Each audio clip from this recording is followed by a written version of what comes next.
Paskutinis mankštos pratimas. Mankštą visuomet užbaigime pratimu semti gyvybinę energiją ci ir pilti savo per viršugalvį. Lėtai keliame rankas šonuose, aukštyn, priešais save, delnai žemyn. Įsivaizduokite, kad dedate rankas ant didelio kamuolio, kurį panardiname į vandenį. Atpalaiduojame krūtinės ląstą, pečius, rankas, delnus. Lėtai nuleidžiame rankas priešais save ir vėl į šonus. Keliame rankas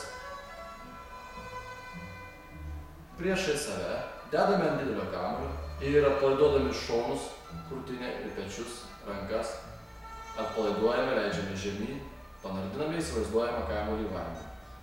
Pratimas atliekamas su kvėpavimu. Įkvepiame per nosį, liežuvis prispaustas už viršutinių dantų prie dantų. Iškvepiame taip pat per nosį.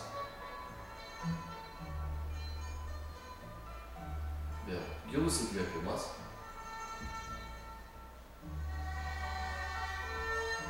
Atpalaiduojame kūną, gilus iškvėpimas. Keliai truputį susilenkia. Pratimo atlikimo metu vizualizuokite.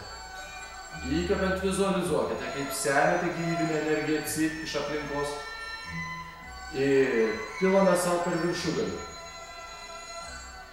Jauskite, kaip per visą kūną nuteka, bėga, per kojas, per pėdas, kol pasiekia grindis žemę. Vėl semiame gyvybinę energiją ci iš aplinkos. Pilame savo per viršugalvį. Per visą kūną, per liemenį, per kojas, per pėdas esančius taškus centre, trykštantis šaltinis, nukreipiame ją gilyn į žemę. Semiame gyvybinę energiją ci, pilame savo per viršugalvį, jauskite kaip šilumos banga, dėmesio banga keliauja per visą kūną kartu su rankomis, per kojas, per pėdas, kai rankos nusileis, per pėdos esančius taškus trykštantis šaltinis gilyn į žemę. Šį pratimą kartokite taip pat 10 kartų. Ir šio pratimu mes užbaigiame visą mankštą. Pratimas padeda nuraminti kvėpavimą, sureguliuoti gyvybinės energijos ci tekėjimą ir pasiruošti kitiems pratimams.